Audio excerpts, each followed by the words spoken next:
Welcome back to the channel. Hope you're all keeping safe and well. This is a transfer special with my very special guest, George Sessions from the Press Association Media. George, how are you? Yeah, not too bad, thanks, Chris. Trying to keep up with Spurs, which is never easy, but can't complain. Thank you. Well, of course, you're the former Spurs correspondent with the East London Advertiser and Ham and High, and there is 5 days, 6 hours and 30 minutes left of this transfer window. George, we haven't signed any players yet. Before we talk about the transfer window, how have you found Antonio Conte so far as Tottenham Hotspur head coach? Because, of course, the last time you were on this channel, just days before the sacking of Nuno Espirito Santo. Yeah, God, a lot's changed since then. I couldn't believe we got Antonio, to be honest. I was really excited when we were first linked in the summer, and was thinking, yeah, that's definitely the sort of person we need. And then obviously we got down to 7th or 8th choice in Nuno, bless him. And yeah, you know, Antonio's been a breath of fresh air since he come in. And I guess I'm just really hopeful that, you know, this could maybe be a bit of a longer spell for him compared to, you know, his other sort of time at previous clubs, where generally it's about 2 years, isn't it? You'd like to think he could be here for 2 or 3, and then maybe he can do something really special with us. Because I mean, if I really totally think about it, he's probably the best manager we've had since Bill Nick, really. If you think of, you know, Jose was, you know, past it really. I love Pochettino, but he doesn't have the CV as Antonio. So realistically, this is the best manager we've had for decades and decades. So if we can't do something with this guy, then it's massively gone wrong. But yeah, I've been really pleased with what he's done. Minus the obvious defeats to Chelsea, which have been pretty painful. But that aside, he's been almost perfect, really, hasn't he? George, how would you describe Antonio Conte? Because, of course, you go to a lot of the press conferences. How would you describe him? Yeah, I actually did one of his first press conferences in person. I think for about a week or 2 weeks, the Premier League let journalists go back in person, and then Omicron come along it. And it changed it all. And obviously on the touchline, there's almost kind of a few different types of Antonio Conte. On the touchline, he's this, you know, this marauding figure who's kind of prowling the touchline, you know, gesticulating, you know, almost like the orchestra conductor, really. You're putting, you know, getting all these little pieces in the right place, and he's so animated, and I think that's brilliant. And it's probably even more kind of. You appreciate even more with Antonio, given how Nuno was the opposite of that. So on the touchline, he's that type of figure. But whereas in his press conferences, he's really measured, actually, and very calm, very cool. And even some of his press conferences, like this season, when he was sort of talking about the COVID outbreak and how there was real fear among the Spurs players, he was getting that message across in a really calm and calculated way, even though it was such a big issue. So there's a few different facets to him, really, but I think the biggest thing that sticks out for him is that he's incredibly passionate, and that comes over in so many different ways. But he is incredibly passionate about football, and he is, at the end of the day, a winner. You know, the be all and end all for him is winning, and probably that's been a big issue for Spurs for a long time. That hasn't been the be all and end all for Tottenham as a club. It hasn't been all about winning. It's been about different types of things. And it's good that we have a manager now that is a real winner, and a winner now. Whereas I feel like with Jose, he was a winner previously, not with us, obviously. Well, he's obviously come to Tottenham to win things, George. And, of course, all of us fans want trophies because, of course, I say on this channel pretty much every day, our last trophy, 2008, so long. Now, he has evaluated this squad, as he's come out publicly and said a number of times.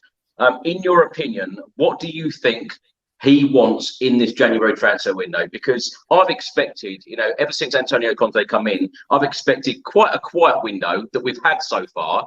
But a number of the journalists that I've had on here this week, they are all stating that Tottenham could sign 2 or 3 players in this window. If we did do that, what do you think Antonio Conte would like in this window? Yeah, I think overall he probably wants quite a lot.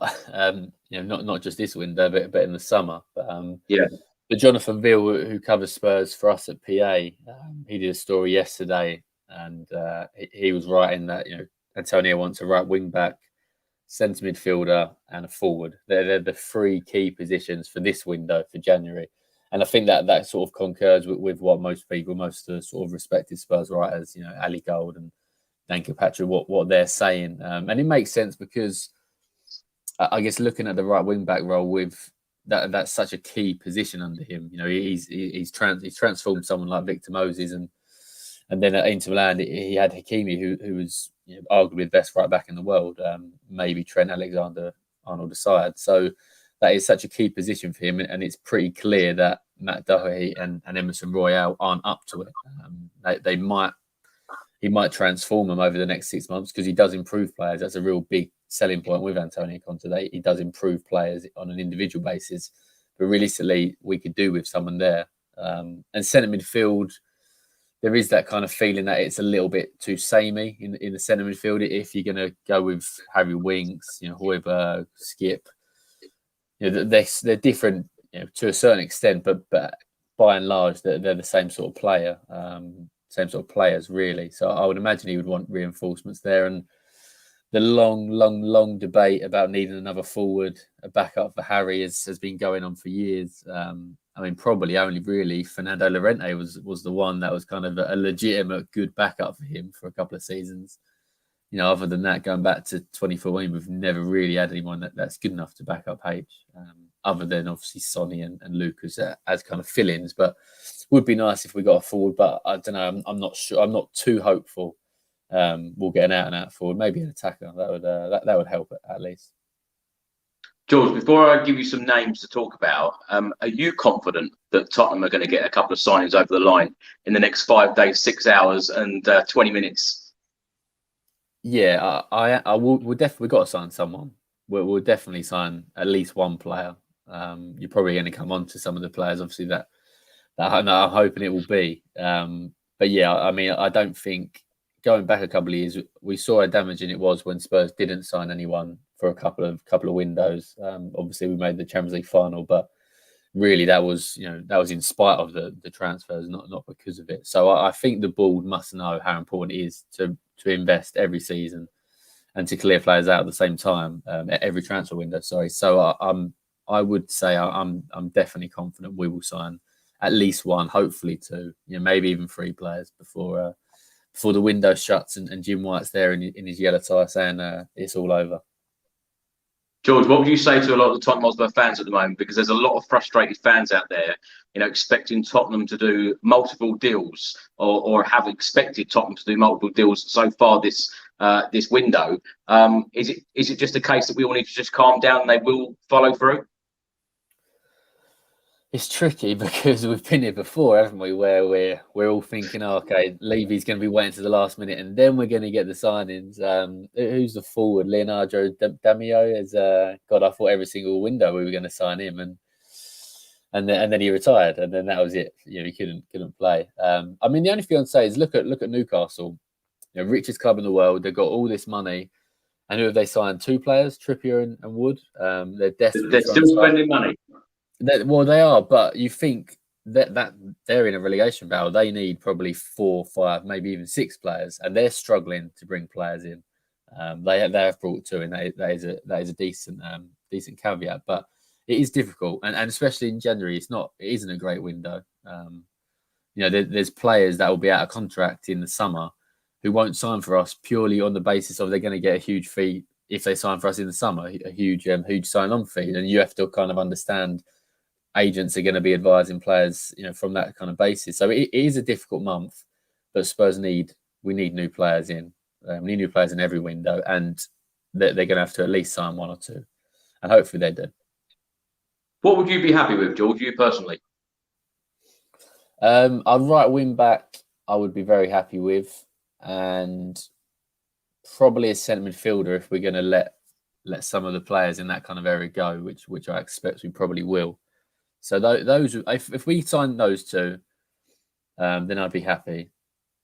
I guess I don't think the centre midfielder that we're going to probably sign will be the long-term solution. But if someone can come in and help us for 6 months, maybe get us into the Champions League, which would be a minor miracle, really, given how things were going under Nuno, then that would be really helpful. But it'd be great if we can get a right wing back who potentially is at Wolves currently, but might be coming down the M40 as we speak. Who knows? Right, let's talk about both of those players then in those positions. Adama Traore, a player that we have been linked with this whole January transfer window, and of course the last transfer window, we were near signing him under Nuno Espirito Santo for around £50 million. Well, Tottenham Hotspur have submitted a bid of 15 million. Wolves, it's reported that they want £25 million.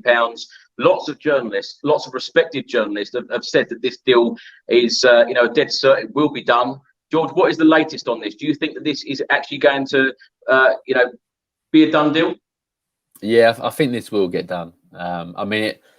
Wolves want 25, Spurs have bid 15. We all sort of know the middle ground is 20. I think eventually it'll get to that. Spurs will know that this is a player that, could be really, really important for Antonio Conte. And touch wood, Antonio's here for a long time, but Adama Traore is the sort of player that can play a lot of different positions. So even if Conte moves on after a couple of seasons, he can still be a real asset for any potential future Spurs manager. So it just makes a lot of sense. He's got 18 months left. He doesn't want to sign a new deal. He's not really figured a huge amount under Bruno Lage, probably because Bruno Lage has been told kind of, behind the scenes, don't depend on this guy because he's not going to be here forever. And hence why, for the first time in a long time, Wolves aren't hugely reliant on Adama Traore. But, he's a brilliant player. Really interesting sort of project for Conte, if and when he does come in, to sort of turn him into a right wing back, sort of similar to what he did with Victor Moses at Chelsea. Adama's pace is unbelievable.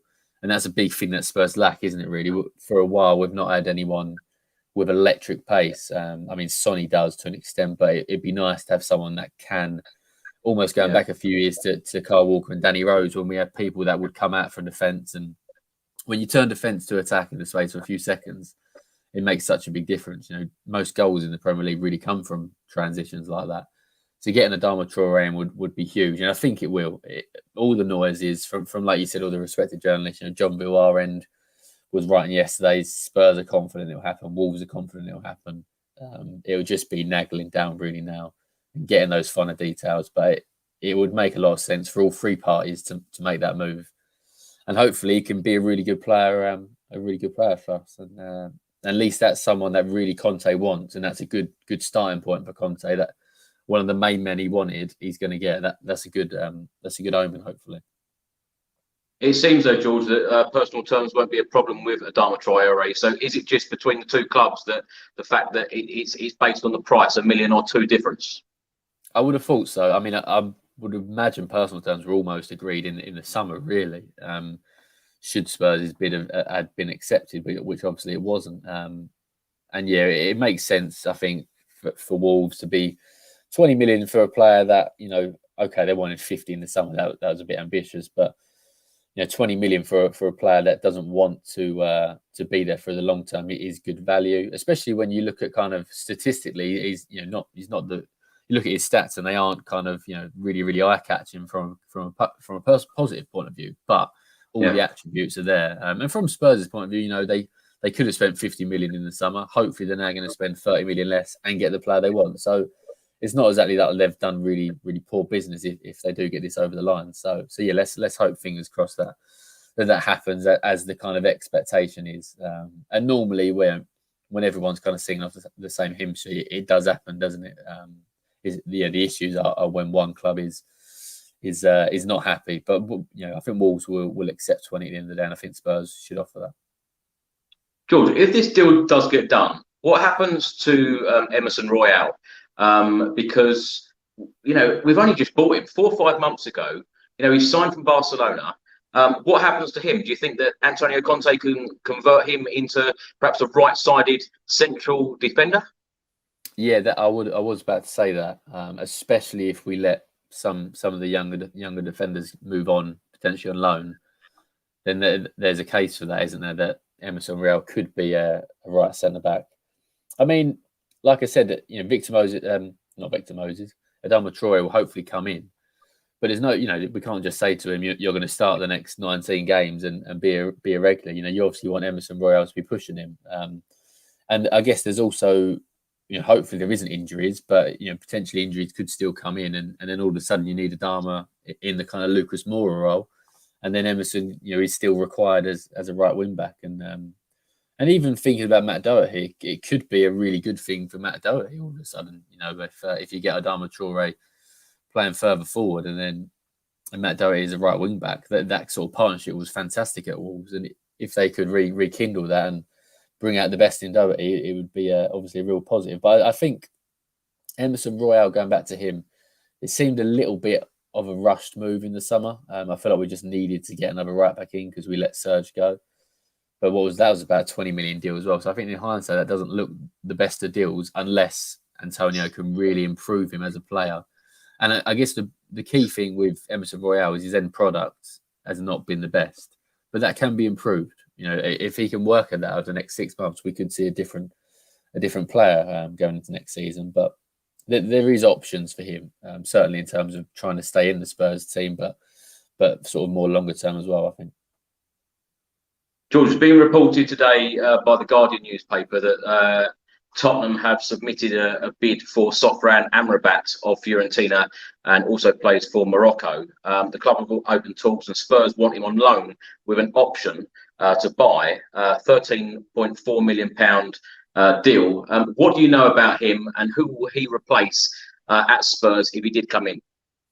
Yeah, I don't know a huge amount about him, except for that his agent or the agency he works for is the same as Rondon's and Ben Davis's and Gareth Bale, but obviously not here anymore. So but he's not Welsh, he's Moroccan, as you quite rightly pointed out. To be perfectly honest, I think this is a bit of a stopgap signing. I know the Guardian is saying there about the option to buy, which I wouldn't dispute, but I wonder if Spurs will bring him in, probably thinking people like Ndombele, Lo Celso, Ali are moving on as another option there.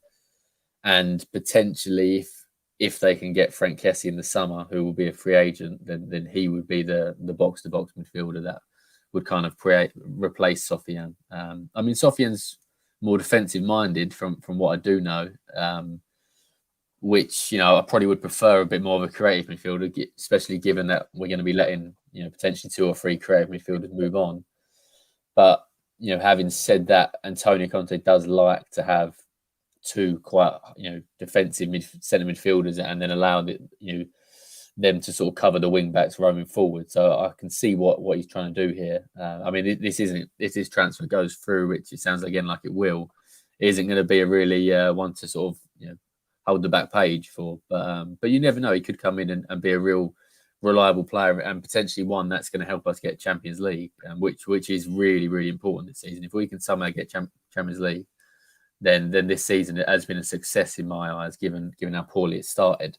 So hopefully Sofiane can make an impact from that point of view. And I guess Pierre Højbjerg, Pierre-Emile Højbjerg's played so much football over the last 2-3 years, especially the last sort of 18 months. Yeah. If there's someone that can come in and give him a little bit of a break, even if that is just sort of in the FA Cup games, or maybe a midweek league game, that would help. And obviously the increased competition should hopefully be good for him. The only thing I worry about, George, is the fact that he was good at Verona. He's not starting any games at Fiorentina right now. Of course, in this transfer window, we want to improve the team. Is he better than the players that we have currently got? It's hard to say. I guess the only thing is that those. I mean, let's look at the 3 main guys that will be there: Winks, Skip, and Højbjerg. Is he better than those 3? I wouldn't confidently say he is, but it goes back to that push for competition.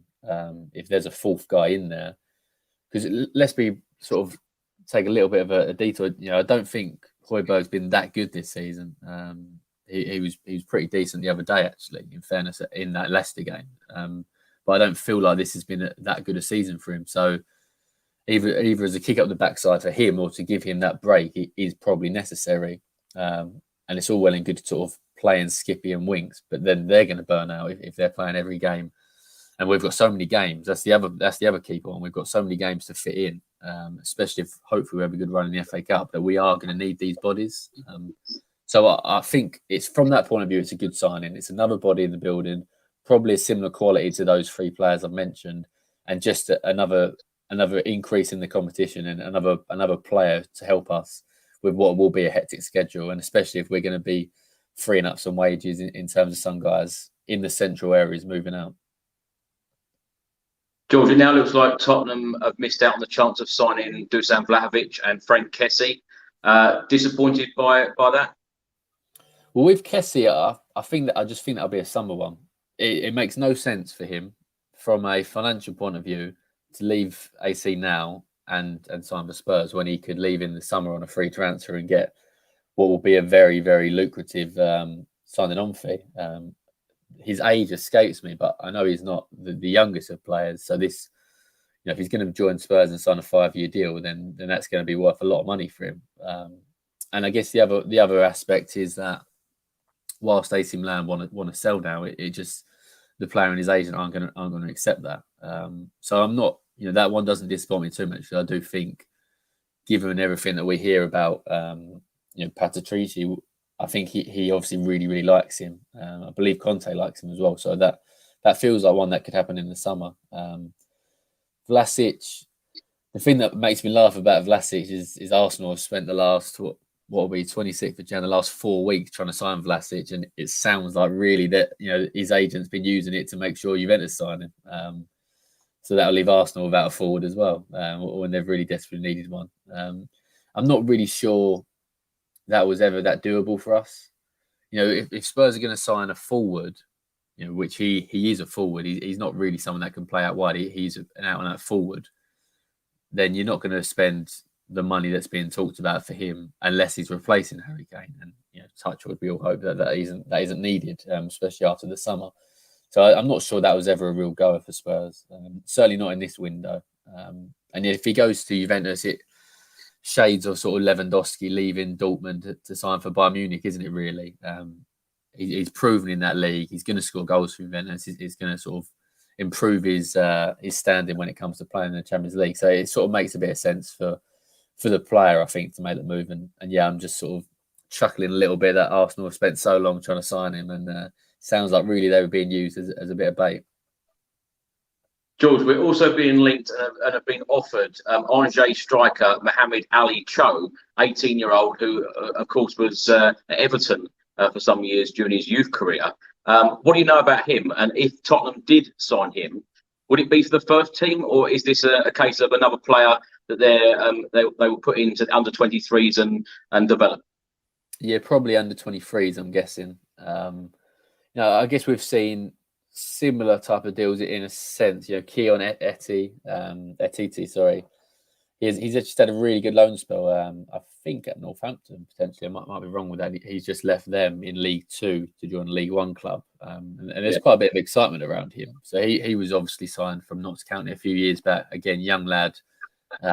Just a bit of a project, really. Sometimes it doesn't go that well. We've sort of seen it with Jack Clarke. It's not really gone amazingly in terms of signing a young player from that point of view. But yeah, that would just be one, to bring in, hope that training with better players and with better coaches improves him, and maybe he could do a Harry Kane. You never know. Go on a few loan spells and then come in the first team and be on fire. But all these sort of deals are always kind of happening.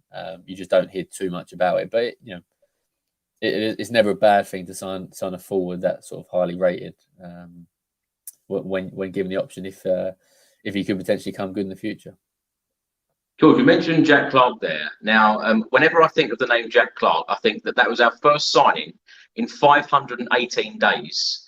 A real prospect from Leeds United, and just simply hasn't worked for him, has it? No, it's a bit gutting, really, that one, because he looked fantastic at Leeds. Was doing really well. I think he was there. Bielsa was he was there with Bielsa. I think might be wrong with that, but yeah. He looked a cracking player, and I was quite excited, thinking he could come in and do really well. I think a lot of, and I guess you could say a little bit similar about Ryan Sessegnon, although I think he's got a much higher ceiling and will become a good player for us. I really, really do hope that with Ryan Sessegnon I'm talking about. Confidence is such a big thing for these guys. You go to a new environment and you don't hit the ground running and things don't go how you hope. And once the confidence takes a hit, it can be hard to come back from that. And I guess the opposite was Dele, really, when he first come to us from MK Dons were League One at that point. he had 6 months to sort of acclimatise whilst being back at MK Dons, but training with us, and then he hit the ground running, and the rest is history up to the recent history, obviously. But that it kind of goes either two ways, doesn't it? When you sign a younger player, they either come in and make a big impression, or it doesn't go well, and then it's hard once you have that poor start to come back from that. He needs a loan. He needs a good loan, because he's just had a loan and it's not gone too well. So he needs a good loan, really, for his own confidence. But unfortunately, I struggle to see how he will have Jack will have a real career and make a real mark at Spurs, because it's just not happened for him all, has it? Yeah, it has actually been confirmed by Spurs today that he's gone on loan to Sunderland. So wishing him all of the very best for that. Now, let's talk about the possible departures at Spurs. Tanguy Ndombele, of course, Tottenham's record signing. We all expected so much. We've seen glimpses of magic from him. Hasn't quite worked out. It looks like he's going to now go out on loan. PSG want a buy option, and now it looks like Valencia are interested. George, what have you made of Tanguy Ndombele's time at Tottenham? So disappointed, because I'm a bit of an Ndombele preacher, really. I can see what he does. I can see what he's trying to do. Sorry, and he's a player, isn't he? Why do we watch football? We watch football for people to get us off our seat. We want to watch sort of ballers. That's the more modern phrase, and we want to watch ballers. But he is somebody that gets you off your feet. When he's on the ball and he's doing his tricks and he's going past people, as sporadic as it unfortunately is, it brings excitement. And some of the goals he scored, like that Sheffield United goal, shows you that there's a player there. But it isn't a coincidence that kind of not Poch, because he didn't really get a chance, but Jose, Nuno, and Antonio within the space of about four weeks has decided that he's not worth the hassle. I mean, a loan to PSG makes a lot of sense.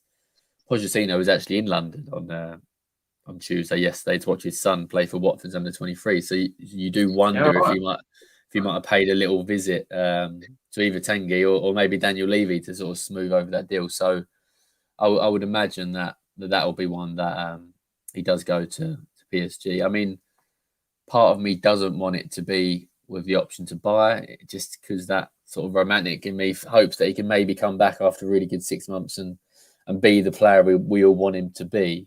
But unfortunately, it doesn't seem like that's going to be the case. So maybe it is best for everyone if he goes PSG for 6 months. Poch can get a tune out of him, and maybe we swallow a bit of money and sell him for 40 million or 45, something like that, and cut our losses there, because it just hasn't worked for him in the Premier League. Unfortunately, the talent is obviously there, but I guess it's the overall package that hasn't happened. And unfortunately, with some of these big money signings, we've got to cut our losses. That's been probably one of Spurs' biggest Achilles heels, I would say, since they sold Kyle Walker. We've not sold players when we should have done at the right time at their peak value, and we've been left in this situation where we're struggling to get rid of Dele. Christian Eriksen went for about 10 million, not even that, when at one point he was probably worth 100 million. Danny Rose, the list goes on. Actually, no one wants to sell players, but it's very important to sell players at a high level, as we saw with Liverpool selling Coutinho. So maybe this is the time to sell Tanguy. He's still got a lot of years left on his contract, big wages. I think it makes a lot of sense for him to go PSG. And I think I'd like to see him go PSG with Poch and maybe go back to the French league and become a really good player. I would like to see that, because it would kind of make me feel a bit better that Spurs shelled out so much money on him, and it wasn't a complete waste of time. There was a player in there after all. It's funny though, George, isn't it? Tottenham are criticised quite often about not spending big money in the transfer window. Of course, we bought Tanguy Ndombele for a record fee, £200,000 a week wages. And when you've got a player on that wage, that high wage, contracted until 2025. Now, when you do have a player on that wage, it's very, very hard to offload them, isn't it? Because, only a couple of clubs around Europe are going to pay that money. And Tottenham want whoever takes him on loan, they want him to cover the whole wages. Yeah, it's really tricky. And actually, you look at all our sort of record signings, and they've not really delivered, which maybe is why the ball don't like shelling out so much money. And the other thing with Ndombele is that, in terms of kind of league rivals, whether they'd want him or not, it's a different matter. But there's 6 clubs in England that we're not going to sell or we're not going to let him go to. So it already shrinks the amount of people you can offload him to. So yeah, I mean, and PSG obviously they've got all the money in the world; they can afford his wages. So you'd like to think that they'll do that. And I was reading this, piece that Dan Kilpatrick at the Standard writ. I think it was today or maybe yesterday. And he was saying that Mbappe is really good friends with Ndombele apparently, so he really wants that move. So hopefully that helps because PSG will want to be doing everything in their power to keep Mbappe happy and keep him potentially there for a little bit longer. So maybe that will help us and it'll be again similar to the Adama Traore one. It's just one of those moves that probably suits all parties and maybe for Spurs they could get another midfielder from PSG back in exchange. I wouldn't say no to that. I've got to ask, George, if Tanguy Ndombele does not move in this January transfer window for whatever reason, do you think the board will say to Antonio Conte, regardless of what's happened in the past, he's a record signing, he's on £200,000 a week, you must integrate him back into the squad? Yeah, I think they would. I think Conte probably would anyway. I get the impression that he's probably moved Tanguy to the side to train on his own because he thinks he's going to leave this month. But if he doesn't, he's obviously all managers are stubborn. So Antonio's obviously stubborn to an extent, but he's not going to just waste a player of his talent, especially as I say, given the games we've got. So I think he would come back into the fold, similar with a couple of the other guys we're probably going to speak about in a minute, Dele and Lo Celso. So I think it's just one of them where this month it makes sense to try and get him out. If that doesn't happen, you have to reevaluate the situation. And there's no, from all aspects, it makes no sense to leave Tanguy training with the under-23s when he's earning 200 grand a week for the next 5 months. It just doesn't make any sense. I think even Antonio Conte would realise that and try and again get him back in because I guess at the minute he's doing some intense fitness training on his own. That's sort of what we're hearing, isn't it? That's probably to make him ready for PSG's Champions League assault. But you never know if things don't go to plan, then it could always be for our Champions League qualification assault. Well, another player, it looks like he's going to head out the door this January transfer window. Dele Alli, who you just mentioned, widely reported 5 Premier League clubs are interested: Burnley, Southampton, Everton, Newcastle, Brighton. Can you give us an update on him, George, and whether you think he will be at Spurs on the 1st of Feb? Because lots of rumours have stated that he's already said his goodbyes to everyone at Spurs. He definitely needs a loan, doesn't he? It kind of reminds me a little bit of Jesse Lingard last season at Man United, where just not happening for him. And a loan could be the thing that sort of rekindles that love of football, and different environment can sometimes help. So, and the whole kind of saying goodbye. I sort of was reading something earlier that he there was links with Newcastle before, and in fact, apparently he was quite annoyed that didn't happen previously. I can't remember if that was the summer just gone or maybe last January. So that's one that just makes a lot of sense. It's just a shame really what's happened there. But it kind of goes back to what I was saying a minute ago.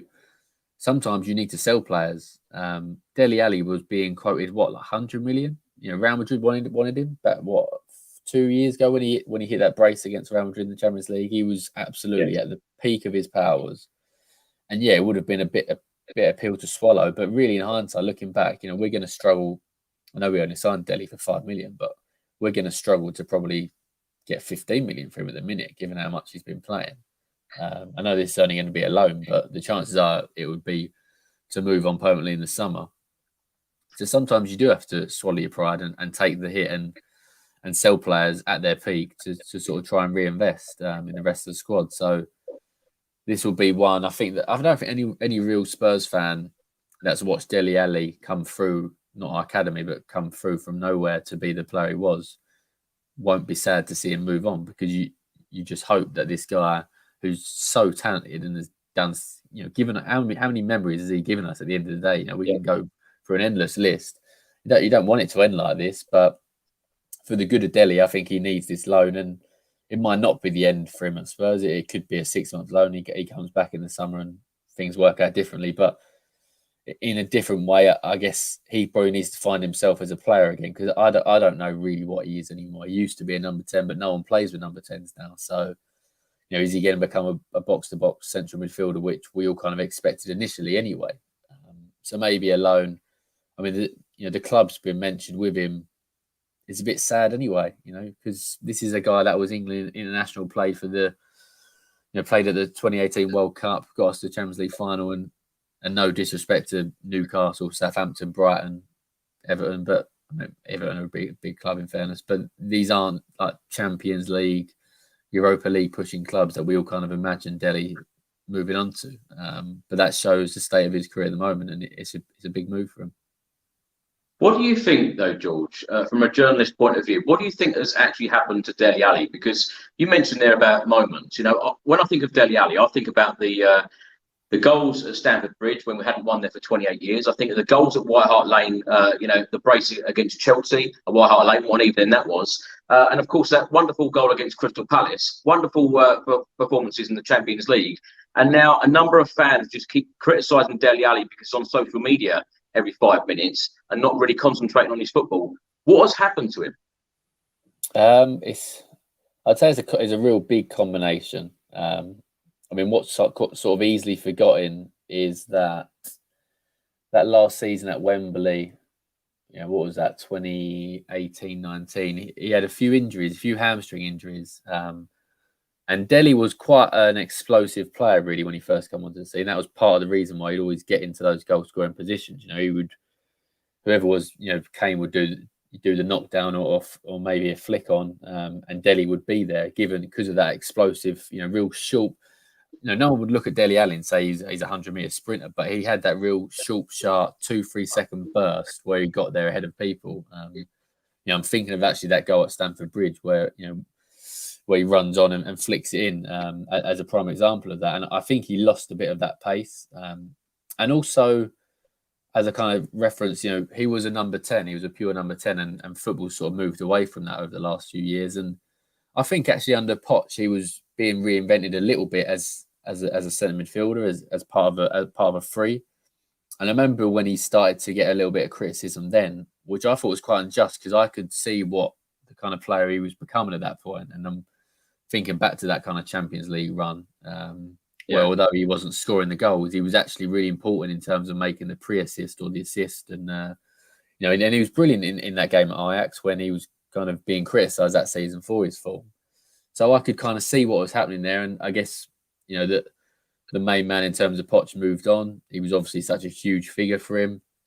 I don't think Dele would, you know, shy away from the fact he's probably not been as focused on football as he perhaps was when he first joined Spurs, you know, which does happen. You know, these people are human at the end of the day, that they're not robots, and they can't just be drilled on 100% all the time, like Harry Kane is, in fairness. Not everyone's like that. So people have outside interests and all these combinations. And I guess Jose, probably not a great manager for him. At that time, he probably needed someone else, I think, a bit more of a man manager, not someone that's going to alienate him, which is what happened with Jose. So I think it's a lot of reasons. But the be all and end all is that he's just not a useful asset for Spurs right now. And we saw a tiny renaissance under Nuno, but that was probably, I don't think Nuno was going to be the real guy to get him going. And again, he doesn't really fit into how Conte's team at the minute. It might be different if he goes to Newcastle, plays as a centre midfielder, as a box-to-box centre midfielder, gets into that, realizes that's actually a place for him, then he could come back in the summer and it's a completely different story. But at the minute, he's not going to get that chance to find out where his best position is at Spurs. He needs to move on to another club. Newcastle makes a lot of sense. They want signings. They haven't got a lot of time to improve their squad, and someone of Dele Alli's caliber, especially with Kieran Trippier there, and they're obviously links with Spurs and England. I could see that being the most realistic, and they can afford his wages, which is probably one of the other biggest stumbling blocks. Well, that's another thing I was going to mention, George, the fact that, this is yet another deal where Tottenham will want the team to cover the full wages. Dele is on a reported £100,000 a week. It must be very difficult for some of these teams to think we'll invest this money in a player that hasn't played a lot, and when they have played, they've not really provided much at all. Yeah, I guess the only thing is, 100,000 won't put off all the 5 teams that we're sort of hearing. I mean, Brighton, I would imagine that rules Brighton out. Yeah, probably Southampton as well. But Everton and Newcastle, you think, that they can afford that. Richarlison will be on 100, maybe more than 100. And Dominic Calvert-Lewin, another one that they've got, and Newcastle obviously got all the money in the world now, richest club in the world, so they can definitely afford it. So yeah, that is a stumbling block. I think that's probably been an issue in previous windows, and it's probably a nagging point now that Spurs will be trying to make sure they don't have to pay any wages. But even if at the end of the day Spurs do have to pay a little bit, I think they've got to just take the hit with that, because it makes no sense for Dele to stay at Spurs if he's not going to be playing, and you're just constantly letting this guy's confidence erode to zero. And let's not forget, this could be a huge, it could be a huge 12 months from Dele Alli. In December we're at Qatar World Cup. Now he was a big part of Gareth Southgate's World Cup team. It only takes for him to have a really good 6 months on loan, and then another really good 6 months if he comes back to us, or if he moves on, and then all of a sudden he's back in that England picture. So there's a lot of motivation there. He's just one that we need to get out on loan, and then hope that it works out well, because it just doesn't make no sense to keep him for another 6 months, given what we've just done over the last 12 months where he's barely played. Sure, let's talk about Giovani Lo Celso, because of course Tanguy Ndombele and Dele Alli, who we've just spoke about, and Giovani Lo Celso was left out of the squad against Chelsea for the league game. I ask everybody who comes on this channel, what is Giovani Lo Celso's best position, and what do you think the future holds for him? I think Lo Celso's best position at Real Betis was where he was at his best. And he was on loan from PSG, wasn't he? At PSG, he was kind of played as a defensive mid at times, which was definitely not him, or as a sort of a number 10. Whereas actually at Betis, he was kind of as part of a midfield, was a bit more central, was kind of one of those that carries the ball. And I think that he could really have. I feel like he could and could still do that for us, to be perfectly honest. If he can stay fit, and that's the big issue. His fitness has been really poor since he signed for us. He got some big injuries early on, and he's never really. He always seems to get injured just before in national duty or on international duty. I mean, I kind of thought that Antonio Conte would quite like him, and then obviously leaving him out the way he did for the Chelsea game, and then Gio coming on Instagram and saying I'm completely fit. That was a bit of a shock to me, really. I didn't see that coming, because I kind of, this window, I expected Ndombele to move, I expected Dele to move. I didn't really think Giovani Lo Celso would. Whereas now all the kind of noises suggest they will. The gut instinct in me says that I don't actually think he'll move on, Gio. I think he'll stay in the end. He's away with Argentina now, isn't he? On an international duty. So I just wonder if that was a bit of a clash between him and Antonio Conte. Maybe Giovani Lo Celso does want to move, but maybe Conte sort of wants to keep him and was kind of punishing him a little bit by putting him out of the team. Whereas with Tanguy Ndombele, I'm almost at the end of my tether. For some reason, I sort of feel like Lo Celso could still work if he can stay fit, and I kind of think, could he be one of those players that, given a proper pre-season, bearing in mind the pre-season under Nuno and the pre-season under Jose would be completely different to how it would be under Antonio. It would be similar to back into the Poch days where they're worked into the ground. They're sweating buckets, but actually, come the 85th, 90th minute, they feel like they're Duracell bunnies and then carry on running. I do wonder with him if maybe he could be that player that if he has a full pre-season behind him, he's not going to get these niggly injuries, and he can be a centre midfielder, maybe as a 2 or potentially as a 3. So I would like him not to go. And part of me thinks, I'm not sure that Dele, Giovani Lo Celso and Tanguy Ndombele will all move on. That leaves us a little bit light, I think. So I wonder if Lo Celso will be the one that actually stays. The thing is, though, George, what disappoints me as a Spurs fan is the fact that Tanguy Ndombele, Giovani Lo Celso, £100 million between the two of them, and a ridiculous stat between the two of them, they have only completed 90 minutes on 16 occasions in a Tottenham Hotspur shirt. That isn't good enough, is it? No, it just highlights the point I'm making. Both, whether it's injuries or fitness, it isn't there. I don't want to defend them, but I feel like Jose and Nuno they're not managers that are known for that kind of all action, all pressing team. And if their training is quite, not slow, but if their training isn't too intense, then that can have an impact. But I just think that with Lo Celso, I want us to try a bit longer with him, because whereas with Ndombele, could he be the Christian Eriksen replacement? That was kind of who I thought he would be when he signed. I looked at what he'd done at Real Betis and was like, yeah, this looks like a good player, and especially moving from La Liga. That I like La Liga as a league in terms of going from there to the Premier League, whereas I'm always a little more suspect with the French league. So I was kind of always thinking that he might be the better one out of the two on Dembele. I do just think with Lo Celso, those injuries have been the real quick and see. We've seen moments with him, and I guess maybe we all expected more goals and assists from him, because I know his goals and assist return isn't that good.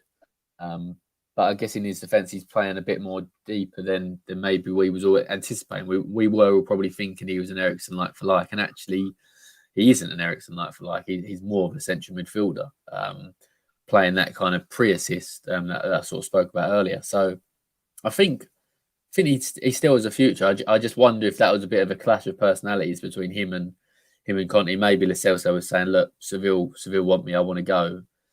And Conte was putting his foot down and saying, don't come to me before a game and tell me you want to leave when I'm about to play you at Chelsea. You're not involved.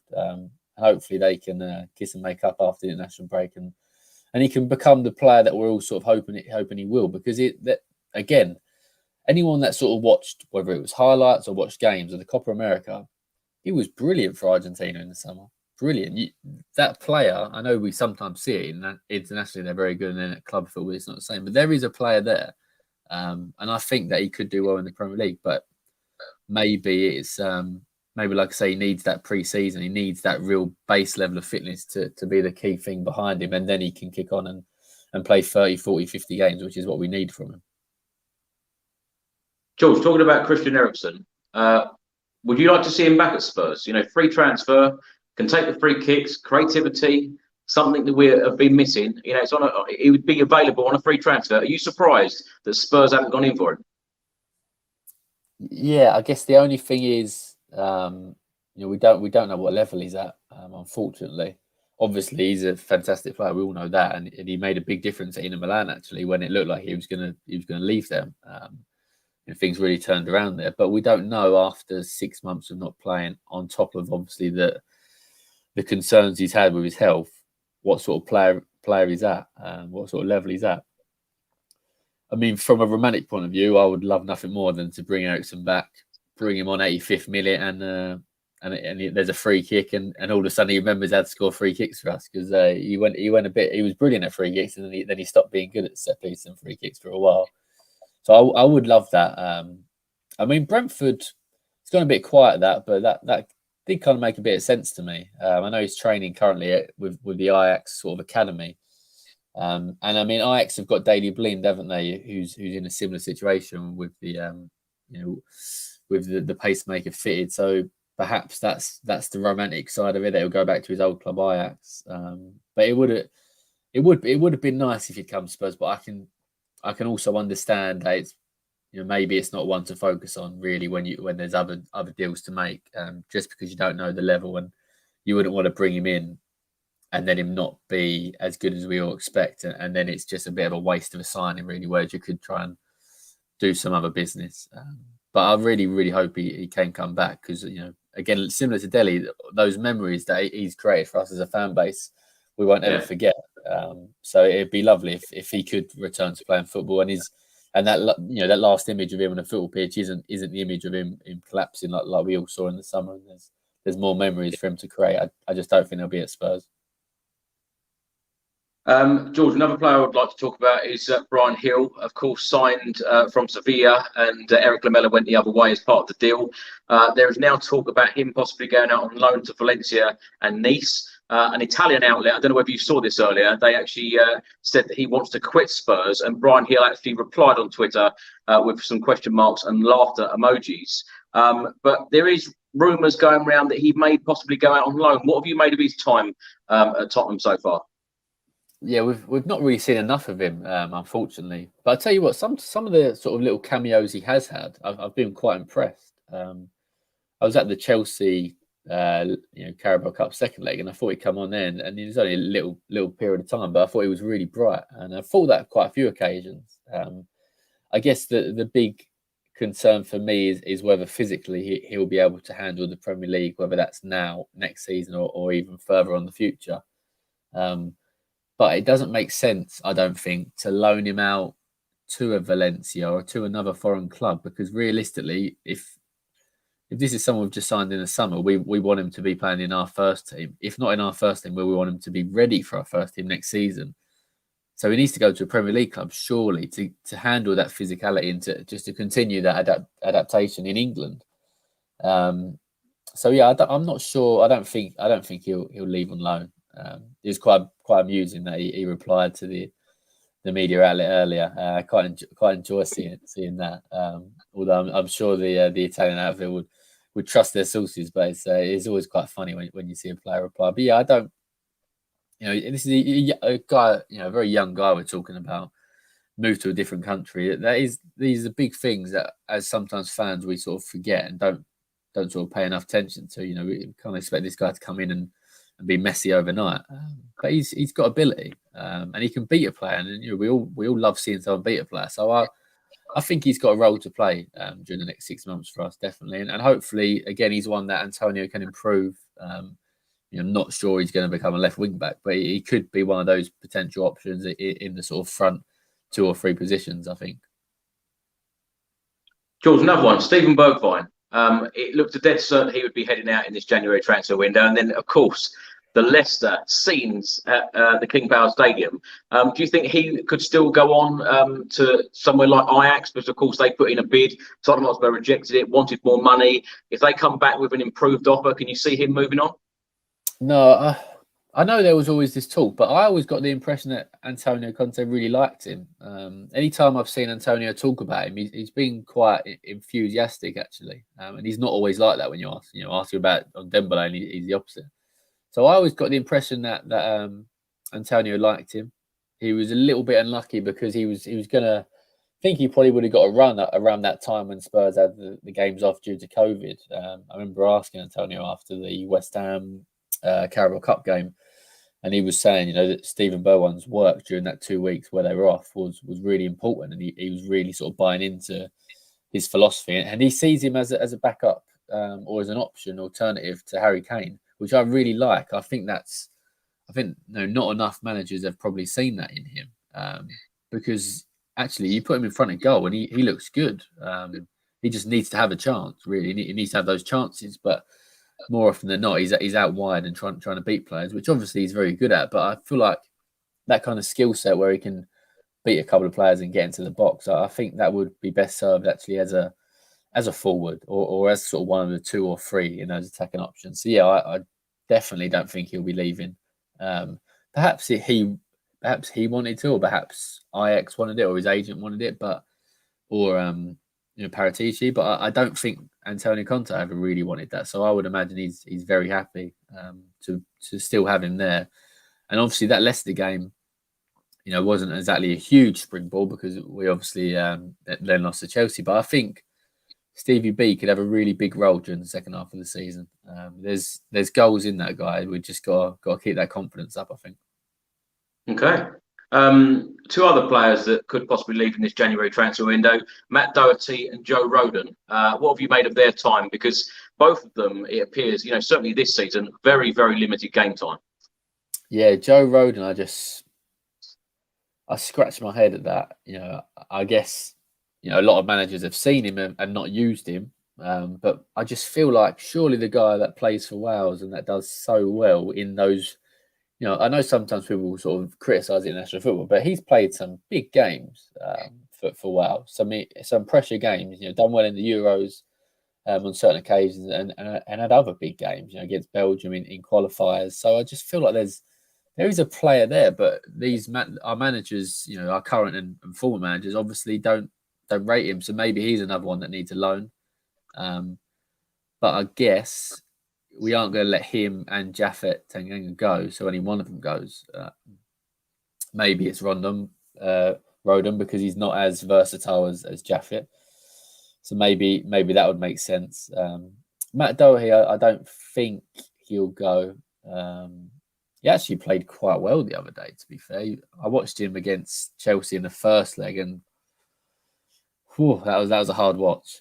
But he was playing left wing back. But he actually he was pretty decent the other day when he played against Leicester. And yeah, I don't think he'll be moving. I mean, there was talk about it, that him being included in the Adama Traore deal, but as well as easy as it sounds to do sort of player deals, player swap deals, there's so many complicated facets that make that so difficult. I never really saw that being a goer.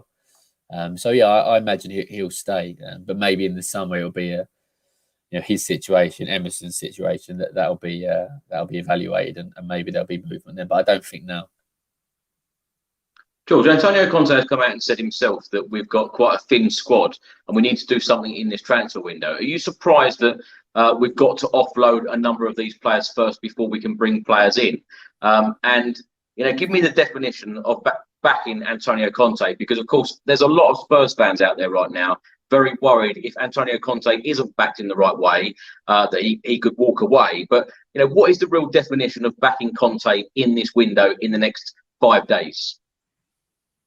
Backing Antonio Conte is giving him the players or the player that he wants. Now we have to be realistic because we are in January, and we're not going to be splashing 80-90 million on someone like Vlasic, but Adama Traore he wants. So that's why I think that deal going through, touch wood it does. That's a good starting point for me. That Antonio Conte wanted this player. He wants to make him a right wing back, which maybe Daniel Levy, maybe Steve Hitchen are looking at that thinking, really, is he really going to be a right wing back? But they're backing him because that's what your manager wants. This is a guy with an amazing CV who wins trophies everywhere he goes. You got to listen to him. So that's a good starting point for me in terms of backing him, getting him the player he wants, the main player he wants this window, and then you build on that in the summer and you get him 2, 3, 4 big players, because that's what we need at the end of the day. But this isn't the window, in my opinion, to do it. And unfortunately, COVID, whatever you want to blame it on the stadium, money isn't at a premium for Spurs. I know we've got a billionaire owner, but he doesn't seem to know where the credit card is to give to Levy. So we do have to move players on. You can't just have someone like Dele, someone like Ndombele, Lo Celso, all these guys on 100+ wages just sitting there doing nothing. You do, from a financial point of view, have to move them on to free up a little bit of money to bring others in. So it is a bit of a frustrating window, I think, January. But let's just hope it's not a case of Harry's window, about a decade ago when he wanted Suarez and ended up with Louis Saha and got Ryan Nelson, I think, as well, wasn't it? Let's hope Adama Traore gets over the line. And then I think that is a good starting point in terms of backing Antonio Conte, because backing Antonio Conte is giving him the players that he wants. And if you get the one key player that he wanted this window, that's a good omen, hopefully, and a good sign moving into the summer. George, with that said about not spending big money in January, what did you make of the official bid from Spurs to Porto yesterday for Luis Diaz? A meeting took place in Portugal, bid submitted of 37.6 million. They've told Porto that they want a decision within 48 hours. Apparently it's been rejected. In the clause of the contract, it must be £66 million. Do you think that Tottenham will fork out this amount of money? Yeah, that was really left field when I saw the reports about that. I don't know a huge amount about him, but the last sort of 2 players that we've been linked with from that division and from that league, Bruno Fernandes and Ruben Diaz, have both ended up being very, very, very good players in the Premier League. Because you sometimes look at that Portuguese league and wonder, will they be able to translate that into the Premier League? So I mean, this would be the real big jaw-dropping one, wouldn't it? If we managed to somehow do this signing, which, like I say, you don't normally see teams going real big in January. Certainly not Spurs. But they've made this bid. I would imagine they've made this bid to test the waters. There's a lot of interest in Diaz, but if you go there and give this sort of substantial bid, which Spurs obviously have, it's decent amount of money for someone that's 26 years old, Colombia international. We're not talking about kind of a ready. Well, we're not talking about someone that's absolutely guaranteed to be a star in the Premier League. So that is a decent amount of money. So they're probably putting that bid in to see if Porto would be tempted. I know they've got the release clause, but you don't always need that. But yeah, I mean, if that come off, that would be. I think that would be really, really huge. Just purely on the feeling that we should have signed Bruno Fernandes, we should have signed Ruben Diaz. So if we do get this guy having sort of previously made mistakes in this area, could he be the sort of third time lucky one from the Portuguese league and be a massive star for us? I mean, he's sort of quite adept across that front line, which I think is the sort of the players that Spurs are looking for. So yeah, I mean, it's quite exciting if this one could be a goer. But I don't know, it feels almost too. This is a bit too big, I think, to be doing in January. I wonder if maybe that will be one of the big ones they go for in the summer. But I'd love to be wrong and see him come in this window. But yeah, it'll get us very excited, wouldn't it? Until we flops away to Burnley, obviously. Well, of course, there was the excitement in the summer about Lautaro Martinez as well. Apparently, we submitted an official bid, and that didn't happen either. As I said at the very start to you, George, me personally, I didn't expect a very busy January. I do expect one or two players in to help Antonio Conte try and finish in the top four and get Champions League football exactly what he needs. But me personally, I am expecting a very, very busy summer. Are you as well? And how much money do you think the Tottenham Hotspur will spend, and will Antonio Conte be backed in the way that all of us fans want him to be? Yeah, there's a couple of sort of things hinging on the summer. I mean, if we get Champions League, that is huge. From one point of view, that it probably quietens any kind of potential talk about Harry moving on again. If we get Champions League, then and Harry obviously is going to stay because that's the sort of games he wants to be playing in. Then it gives us the license to spend big money just to convince Harry to stay, and then even more to convince Antonio to stay. If we miss out on Champions League, that's a bit of a hit, especially financially. But either way, we do need to spend money this summer. I look at our squad overall, and I've said it a few times on different platforms. I just don't think our squad matches up compared to Man United, obviously, but even compared to some of the other teams, like. I look at Arsenal's squad and I think there's too many average players in our squad. I look at Crystal Palace's squad and there's some terrific players in there that I would definitely take in Spurs. So I think our squad does need a lot of work, both outgoings and ingoings. I think in the summer we've got to be looking to sign 4 top quality players. We need that. I know that's not going to be exactly easy to from a financial point of view, but maybe that's where selling an Ndombele, maybe selling a Dele Alli, where that comes into play potentially, because we just need a lot more quality throughout the core. Obviously, we need a really good centre back. I think we'd all acknowledge that, probably the left sided one as well as Ben Davies has done, and we obviously do need this forward and we need a creative central midfield as well. There's a lot of work that this squad needs, and it's not going to just be fixed in the summer because it's a bit more longer term than that. Given how long we've gone without properly reinvesting in the squad, but yeah, we do need to spend money in the summer. But unfortunately, I think it is probably dictated by if we can get top 4. But if anyone can do it, I think it's Antonio Conte. He's given me so much confidence the way he's come in, turned around a club, a fan base, a group of players that were all in the doldrums, really. We all felt pretty negative under Nuno. Not that we were going out of business, so that's a real crisis in my eyes. A football club like Bury going out of business, but we were in a real crap situation, to put it bluntly. And Antonio's really turned it around in a short space of time and shown what a world class manager is. And I do feel like he can get us top 4. I really do. I think Traore could be really important for that. So let's hope we can get him in, and then we can go to town on probably this painful rebuild that we've all been waiting for a few years, and do that in the summer. George, lastly, 3 other names I want to put to you, because these are all players from lower league teams, and when Tottenham Hotspur fans see the likes of these names being linked to Spurs, I think that a lot of fans automatically think that these are going to be first-team players. But Accrington goalkeeper Toby Savin, non-league winger Ollie Tanner from Lewis, and Peterborough defender Benjamin Mensah. We've been linked with all 3 of them. Do you know anything about any of those? And surely, if we were to sign players like this, they would be going into the under-23 squad, yes? Yeah, they would be under-23s. Ollie Tanner, I've seen a fair amount of footage of him. He does look a really exciting one. Obviously, there's a lot of players chasing him. So, that would be, it's always nice to sign a player from non-league, and almost give them a chance, really, to try and make a professional career. I think you've always got to take these kind of potential signings, with a bit of a pinch of salt.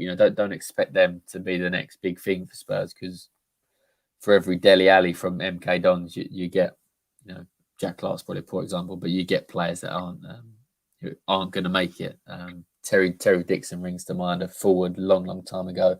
The next big thing in the academy, it didn't work for him for a number of reasons. So it's these young lads are probably more really, you bring them in, you give them an opportunity, and one might surprise you. 1 out of 5, 6, 7, 8 might surprise you and make the step up to the first team. But a lot of the time, they're not going to be the guys that are going to be in your first team and playing 100, 200, 300 games for you. But yeah, that Ollie Tanner does look a real talent. And it's very hard to be playing at that sort of level of football at that age as well. And actually, I know a little bit about the Peterborough defender, Mensah. There's quite a lot of excitement around him, actually. So there's obviously a talent there, and sometimes, like I say, these young guys from the lower leagues can make the step up, and that sort of extra quality around them actually makes a big difference. So it'd be quite good if Spurs can make one of those. I think that Ollie Tanner sounds like that could be a deal that happens. There's a lot of talk there, so I would imagine that'll happen. And let's see, watch this space. Let's see how the kid does. George, were you surprised that Spurs let Dylan Markanday go? Who, sorry? Dylan Markanday. I was, but in all, I know he's done really well in Premier League too. But then moving to Blackburn is probably a good move for all of us. They're a club that could be Premier League next season, the way they're going. But it's a real opportunity for him as an under-23 player to move into a good level at the Championship. There is obviously a sell-on clause there. And I know that we didn't get a huge amount of money from him. But at the end of the day, when it's academy graduate, any money is good money, because they've cost nothing except for coming through your sort of obviously youth team base. And again, I know we all want to see someone be pushed into the first team and become a Harry Kane, but it's very rare. Oliver Skipp done terrific to sort of force his way through, and Harry Winks, although he's obviously a lot older now, he was the last one really. Who else have we actually had generally come through the first team and make it? Andros Townsend did, but then obviously it didn't kick on further under Poch. So it's so hard. So I know it's always nice to see young players come through, but the level we're playing at kind of cuts off their opportunities, and it doesn't make any sense for someone like Dylan to stagnate. So many players stagnate in the under-23s. And I know we don't want to sell these guys. We want them to play for our first team, but unfortunately it's a lot better to sell them from their career perspective now. When he's a young lad, he's in amazing form. He's going to go to Blackburn and hopefully play a big part in their promotion push, rather than keep him in our end of 23s. When what's his motivation? Who's he going to play ahead of realistically? Even if we let Bryan Gil go, a few others, he's not going to play ahead of Lucas, Stevie B, Son, Harry, is he? And the formation we play doesn't help him that much either. So it's a bit of a shame. But I think that actually he's a hell of a talent. I think that could be a good move for him going to Blackburn. They've got a couple of younger guys there that have done well. Obviously, Ben Brett and Diaz is extraordinary couple of seasons for him. But he's still a young guy. I think he's only 22, 23. So it's quite a nice setup there. So I think that could be a good club for him to kick on. And not that I think Spurs have a buyback in the deal, but you never know. If he does really well, we could sign him back in a couple of years, and he could make his way at Spurs. But he needs to be playing. That's the key issue. And Spurs have done the right thing to let him move to a club where he's going to be playing regularly, I think. George, final question for you. How many players do you think that we will sign from now until the deadline? And what Tottenham Hotspur players do you see going out on loan? I see that we signed 2 players, Adama Traore, and then Sofiane Amrabat. And then I would imagine that Joe Rhoden leaves. I think Dele leaves. And I would go with Tanguy Ndombele leaving. I think they're the 3 that will go. I can't think of any others off the top of my head that will also go. Maybe some of the younger kiddies, like we've sort of mentioned. So I imagine it'll be those 3 first teamers leaving and 2 new guys in, which I know may underwhelm fans, but I think Adama Traore is a really, really good signing for January. And he'll play a big part for us, giving us what we need, which is an outlet on the right. Because obviously, from an attacking point of view, all our attacks come down the left because of Reguilon being a pretty decent left wing back. So we need an option on the right, and I think he could be a really special player under Antonio Conte. So hopefully we do that. But we know what Spurs are like. It'll probably be 9 o'clock, 10 o'clock January transfer window day, January 31st, just to get us all sweating and panicking. But there'll be hopefully there's the tweet of him running through people like a dinosaur, and that'll be the little tweet that the Spurs official account does, and he's our player after all. Well, not that I'm counting, George, but there's 5 days, 5 hours, and 20 minutes left, so an awful lot of work to do. I can't thank you enough for all of your time this evening. Thank you so much, and tell everyone where they can find you on social media, George. Not that you probably want to find me, but yeah, at George Sessions on social media, and yeah, on the PA wire and loads of different outlets. But our main Spurs guy at PA is Jonathan Veal. He's brilliant. He's across everything, so he's definitely worth a follow as well.